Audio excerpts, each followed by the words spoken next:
Introduction. Why you're really tired. You're not exhausted because life is hard. You're exhausted because you're performing. Smiling when you want to scream. Nodding when you want to walk away. Living each day under the psychological chokehold of one crippling question. What will they think of me? That question is not a mere thought, it's a leash. It governs your decisions, silences your voice, and keeps your power locked behind a mask. The root problem is not your workload, not your responsibilities, not even your challenges. The root problem is your fear of disapproval. This isn't about motivation. This is psychological warfare. Today, we'll dismantle the invisible prison built around you. Using the timeless strategy of Niccolò Machiavelli, we'll trace the origins of your fear, understand how it's exploited, and more importantly, learn how to destroy it. WW by Wiwaku Wek. Part 1. The Fear of Being Disliked, the First Chain. We don't learn this fear from books. We absorb it through silence. You spoke your mind, someone flinched. You asked for more, someone warned you to be careful.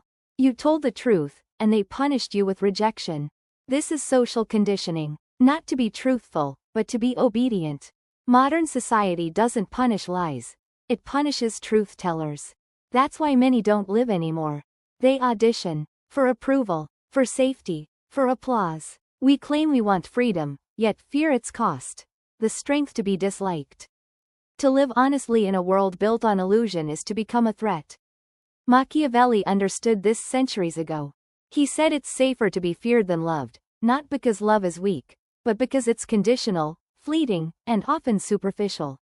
Fear, on the other hand, commands respect. It signifies power, stability, and control. People might smile when you entertain them, but they step aside when they fear disappointing you. Part 2. Machiavelli's Philosophy of Power, the Weapon. Machiavelli wasn't a cynic, he was a realist. He saw human nature as predictable, not noble. People are moved by appearance, not truth. He wrote, "Men judge more by the eye than by the hand." Translation. Perception beats reality.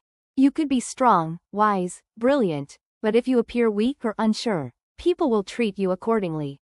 So Machiavelli offered a hard truth. Don't strive to be good. Strive to be untouchable. Be useful. Be feared when necessary. Be strategic. Adapt to your environment with fluidity. Play the saint when it benefits you. Strike like a serpent when it doesn't. To survive by truth alone is to die in a world ruled by illusion. Most people want leaders who look noble, not who are. They want comfort, not truth. So Machiavelli said, let them see the mask. You keep the knife. If you care too much what others think, you'll be stuck explaining while someone colder, quieter, and more strategic takes control. Power isn't given to the most deserving. It's taken by those who stop asking permission. Part 3. The systemic fear engineered in you. You weren't born scared to speak. You were taught to be. From childhood, you were disciplined not for dishonesty, but for honesty that made others uncomfortable. This is how obedience is cultivated. Be polite, not real. Be agreeable, not assertive. Be manageable, not powerful. Why? Because your fear keeps others in power. Shame is the weapon. Punishment is the tool. Conformity is the reward. Machiavelli saw this clearly. The vulgar crowd is always taken by appearances. And society? It's mostly made of that crowd. Institutions train us to be passive. Schools teach compliance, not courage. Workplaces reward silence, not innovation. Culture celebrates mediocrity, not defiance. You've spent years apologizing for your strength. But ask yourself, who benefits from your fear? It's not you. Part 4. Criticism, a mirror, not a sword. Here's the truth. Criticism doesn't define you, it exposes them. People criticize you not to correct you, but to control you. To make you doubt yourself so they don't have to question themselves. The stronger you become, the louder the judgment. Because your rise triggers their insecurity. They call you arrogant because you stopped apologizing. They call you cold because you stopped sacrificing your peace. They call you fake because you stopped explaining your truth. Let them. You're not here to be understood by the weak. You're here to reflect what they fear. Machiavelli would advise, don't defend your fire to those still living in the dark. The lion never explains itself to sheep. Part 5. The strategy: appear calm, be untouchable. Power doesn't come from speaking louder. It comes from controlling the moment. Machiavelli wrote, "A prince must conceal his intentions. Because once they know what triggers you, they can manipulate you. Once they make you emotional, they control the frame." So here's the modern strategy. When insulted, don't react. Ask yourself, what do they gain if I react? When questioned, don't overshare. Let your results speak. When provoked, pause for 3 seconds. Reclaim composure. Stay unreadable. This isn't weakness, it's warfare. Power moves in silence. Practice controlled stillness. The louder they get, the quieter you become. Not out of fear, but dominance. You're not frozen, you're calculating. They will mistake it for coldness. Let them. They will say you've changed.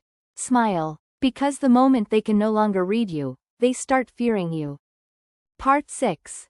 The liberation: becoming immune to judgment. There is a point where you stop flinching. Where judgment becomes background noise. Where their disapproval becomes irrelevant. Where your truth becomes unshakable. That's not fake freedom. That's true liberation. The kind that makes others uncomfortable. Because the moment you no longer need their permission, you become powerful beyond measure. They'll say you've become arrogant. That's fine. You've simply stopped shrinking. You'll speak even if your voice shakes. You'll move without waiting to be liked. You'll build for impact, not applause. And when they ask, "Don't you care what people think?" you'll answer, "No, I care what I become." Final words. Let the performer die. Let the ruler rise. You've been performing, smiling, shrinking, apologizing. Not anymore. Because now you understand. They never controlled you with chains. They controlled you with your own fear. The fear of being disliked. The fear of being misunderstood. The fear of standing alone. That fear dies today. And from its ashes, the real you rises. Not polite, not tame, but clear, focused, and untouchable. So ask yourself, what version of you have they been feeding on? What truth have you buried just to be accepted? The time has come. Kill the fear, keep the confidence, and never ask again, "What will they think?" Instead, declare with fire, "Watch what I become."